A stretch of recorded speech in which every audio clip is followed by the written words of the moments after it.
So, hello guys. So, ngayon is medyo nakapustura tayo. And thanks sa aking outfit, sa aking beshiwa na si Ann. So, ngayon, kaya ako nakapustura is dahil tayo ay na-invite para maging judge sa PGMP. Yes, tama kayo nang narinig. Dahil doon tayo sa yung kulungan. So, buwan ng wika nila ngayon, na-invite tayo ng isa sa ating mga kaibigan. And thank you for inviting me. So, yung pagiging judgmental ko magagamit ko. Charot. So, anyway, papunta na tayo dun ngayon. Ang oras is 8, ang call time is 9. So, maya-maya, a-attack na kami. Malapit lang naman kami dun. So, ang contestant natin is yung mga PDL, which is yung mga nakakulong. So, hindi ko alam paano eksena. Medyo kabado din ako kasi first time kong mag-judge sa ganun. So, okay, good luck. Samahan niyo ako. So, yun guys, isi-share ko na lang sa inyo dahil hindi kasi pwedeng mag-record doon. Hindi pwedeng mag-take ng photo. Pwede lang, pero yung mga heavy lang. Pero yung mga PDL, hindi pwede. So, kikwento ko na lang sa inyo. And, I want to thank Sir Palma. So, in-invite niya kami and natuwa ko sa bouquet nila. Look, ang ganda. Ito is gawa nila po ng PDL. And then, meron din kasama certificate. So, appreciation. So, thank you po for having me as your judge and first time kong makaranas. So, I want to share my experience. And natuwa kasi ako, kaya gusto kong i-share sa inyo yung naranasan ko as a judge doon. So, nagamit ko talaga yung pagiging judgmental ko, guys. Pero in a nice way, ha? Grabe naman. Pero yun nga, gusto ko lang i-share na natuwa ako sa naging desisyon ko na umuo sa pagiging judge.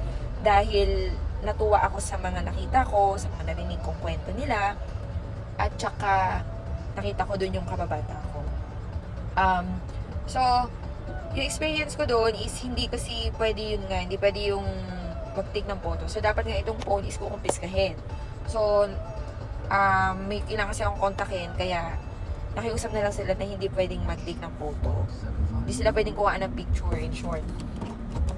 Ano lang, pwede ka mag-photo pero hindi pwedeng i-post.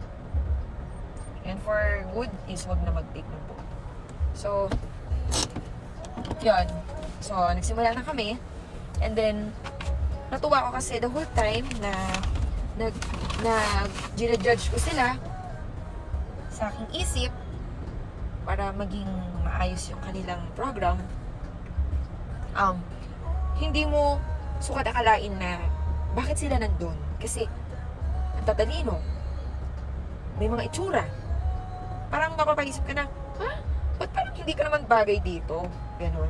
So, ikaw na bilang simpleng mamamayan na nakakawala dito sa labas. So, wait lang. So, yun nga, hindi mo sukat akalain na bakit sila nandun. Tapos, ang gagaling nilang sa talent. Tapos, the whole time na nagre-run yung kanilang event is nakapokus lang talaga ako sa kanila. Tinititigan ko sila. Tapos, talagang natutuwa ako kasi ibang-iba yung mundo. Yung mundo ng nasa loob na akala natin is boring, malungkot, ganyan. Pero, meron silang guys, meron silang talagang hindi sila pinapabayaan. Meron silang ginagawa doon. Nakatulad na itong mga bag, tapos yung mga costume nila is talagang mga eco bag na niretaso, ganyan na inayos lang, ganun.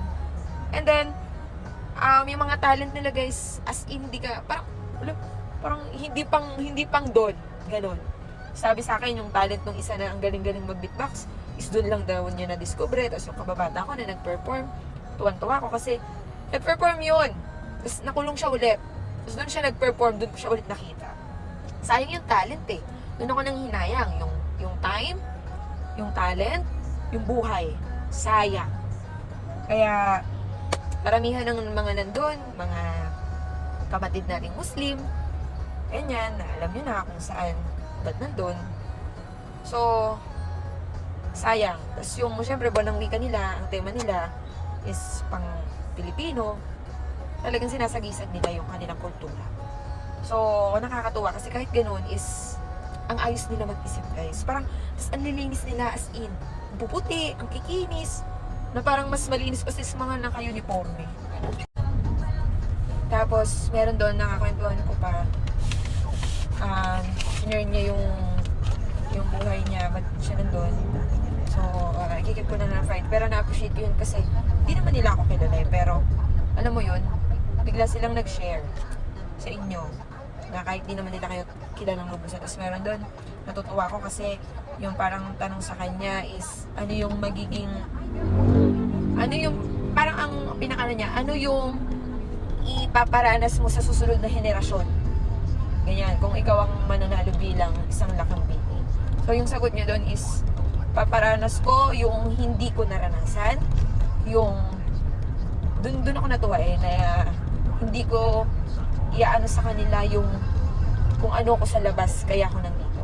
Ganon. So nakakatuwa, nakakatawa ng puso dahil yung kultura, yung ano yun, pagka na-appreciate nila yung sarili nila. Pero tapos pinaka naano ko dun sa kababata ko kasi tuwang-tuwa siya. Tuwang-tuwa siya na nandun kami. Talagang nung nag-perform siya is talagang dedicated talaga yung kanta.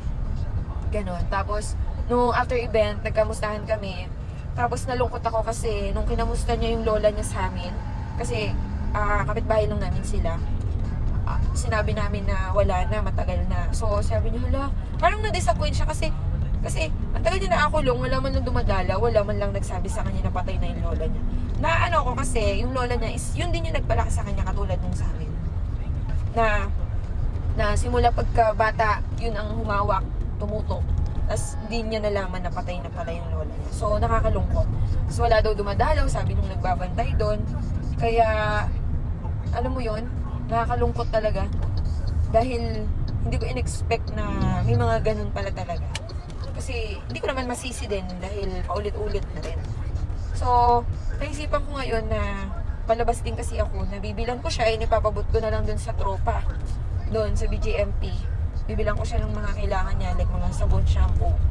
Siyempre natuwa rin naman ako kahit pa paano dahil nakita ko sa mata niya na tuwan-tuwa siya, pinagmamalaki niya. Pinagmamalaki niya yung kung ano yung kami doon. Alam mo yun? Uy, kababata ko yan. So, natuwa ako sa ganun. Ano niya. And, so, tuwan-tuwa siya kasi nakita niya na meron siyang kakilala na nandun. Narinig niya doon kasi yung pangalan ko na tinawag. Tapos sumilip siya, nakita niya rin yung ate ko. So, kaway siya ng kaway, ganyan. So, nag-perform siya, todo shoutout siya sa amin, kinamayan niya pa kami, ganyan. So, parang mangiyak-ngiyak siya. Tapos nung yung binigay sa akin pagkain doon, inabot ko na lang sa kanya kasi nga, alam mo naman ang puso ng lola mo. Na, hindi naman tayo manghuhusga na, alam mo yung porket gano'n. Hindi naman tayo gano'n. So, kahit pa paano naging makatao pa rin tayo. Tsaka, natuwa ako doon kasi dati, kaya bibigyan ko siya ng, natuwa ako doon kasi dati, pag nakikita niya ako umuwi ng gabi, talagang, sinasama niya ako pauwi. Na, sasabihan pa ako na, uy, ingat ka dyan ha, pag may nangansay dyan, sabihin mo lang sa akin. Kasi parang gangster yun sa amin. Kaya natuwa ako sa kanya silang, mababait silang magkapatid. Pamilya niya. Pero doon ako nalungkot kasi lola niya hindi niya nakita. Hindi niya alam na patay na. Kinumusta niya pa since nung nalaman niya patay na. Siguro, hindi ko alam kung nararamdaman niya ngayon. But masakit na bilang ako naranasan ko na nawalan ako ng loob. So yun lang, ang gandang experience dahil ang dami kong natutunan in a short period of time. Napakagandang experience. So hindi ko first time mag-judge. Nakapag-judge na rin ako sa iba tsaka sa buhay nila. Charot! De, yun nga, first time ko doon sa lugar na yun. Na hindi ko sukat akalain na mas malilinis pa sila, mas mapuputi, mas makikinis. Alam mo yun? Tapos, as in guys, ang lilinis nila. Tapos nagulat, sabi nga sa akin ni Sir John Ray, sabi niya, mas malilinis pa sila sa amin, ma'am, no? Mapuputi kasi guys, parang, wow, parang Gusto ko bang nandito ka sa kulungan? Ganun. So, yun. Mini-invite kami kasi parang ililipat na dahil ang dami palang preso doon. 18 lang ang selda. Siksikan sila. 1-2 ang preso. Tapos babae. Karamihan doon is mga kapatid nating Muslim na tuwang-tuwa ako dahil simulan nagpunta ako sa Mindanao, talagang appreciate ko sila na mababait talagang Muslim. Natuwa ako sa sagot ng isa doon na kung meron kang ipapamana na kultura, ano ito, bakit? Sinagot niya, kultura ng mga Muslim ang dapat hindi mabago sa henerasyon ngayon, which is totoo na hindi lang puro teknolohiya. So, yun lang guys, yun lang ang gusto kong i-share dahil na-appreciate ko talaga yung pag-i-engage ko. So, thank you po VJMP Dasma for having me. So, next time po ulit. And nakakatawang experience na makasama ang mga PDLs at kayo po. So, yun lang. So, lang i-share dahil hindi ko naman. So, shout out din kay Rain sa aking light makeup na natuwa-tuwa naman.